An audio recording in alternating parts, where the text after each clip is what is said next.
Time ಇದೆ, ಒಂದೇ ದಿನ ಕೊಡೋಕ್ಕಾಗ್ತದ? ಅವರು ನನ್ಕಿನ್ನ ದೊಡ್ಡದ್ದು ಇರೋದು. 4 ಬಾರಿ ಪಾರ್ಲಿಮೆಂಟ್ ಸದಸ್ಯರಾಗಿದ್ದರು. 26 ವರ್ಷ, ಈಗ 6 ವರ್ಷ MS ಆಗಿತ್ತು. ನಾಳೆ 1 ವರ್ಷ ಅಂತ ಹೇಳ್ತೀನಿ. ಅವರಿಗೆ ಅನೇಕ ರಾಜ್ಯಗಳಲ್ಲಿ ಸಂಘಟನೆ ಮಾಡುವಂಥ ಅನುಭವ ಇದೆ. ಸೊ ಅನುಭವ ಇರೋಂಥವ್ರು.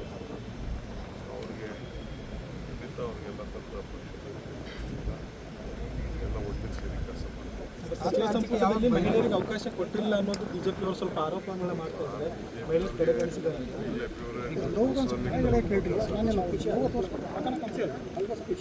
ಫಸ್ಟು 3 ಸತಿ ನಾವು ಮಾಡಿದಾಗ ಫಸ್ಟ್ ಕೊಟ್ಟಿದ್ವಾ? ಹಾಗೂ ಏನು ಕೊಟ್ಟಿದ್ವಿ ಮುಂದಕ್ಕೆ ಮಾಡಿದಾಗ ಪ್ರಮಾಣ ವಚನ ದಿನದಲ್ಲಿ ಒಂದು 3 ಘೋಷಣೆ 4 ಘೋಷಣೆ ಮಾಡಿದೆ. ಬಿಜೆಪಿ ಹೇಳ್ತಾ ಇರೋದು ಏನಂತಂದ್ರೆ ಹಳೆ ಸಿನಿಮಾಗೆ ಹೊಸ ಪೋಸ್ಟ್ ಕೊಟ್ಟಿದ್ದಾರೆ. ಭಾಳ ಸಂತೋಷ, ಅವ್ರು ಒಳ್ಳೇದಾಗಿದೆ. ಸರ್ ವಿಧಾನ ಪರಿಷತ್ 5ನೇ ಅಭ್ಯರ್ಥಿ ಆಗ್ತದೆ ಸರ್. ಇಂಗ್ಲೀಷ್ನೇ ಅಭ್ಯರ್ಥಿನೂ ಆಗ್ತೀವಿ.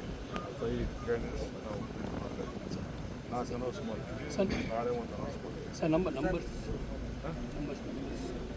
ನಂಬರು ಓಟು ನೋಡಲ್ಲ, ನಂಬರು ಗೆಲ್ತೀವಿ ಅಂತಲೇ ಹಾಕ್ತೀವಿ. ಈಗ JDS ಹಾಕಲ್ಲ. ಅವ್ರು ಏನು ಮಾಡ್ತಾರೋ ಗೊತ್ತಿಲ್ಲ. ನಾವು 5 ಮೆಂಬರ್ಸ್ ಕೂಡ ನಾವು ಆಗ್ತಾ ಇದ್ದೀವಿ.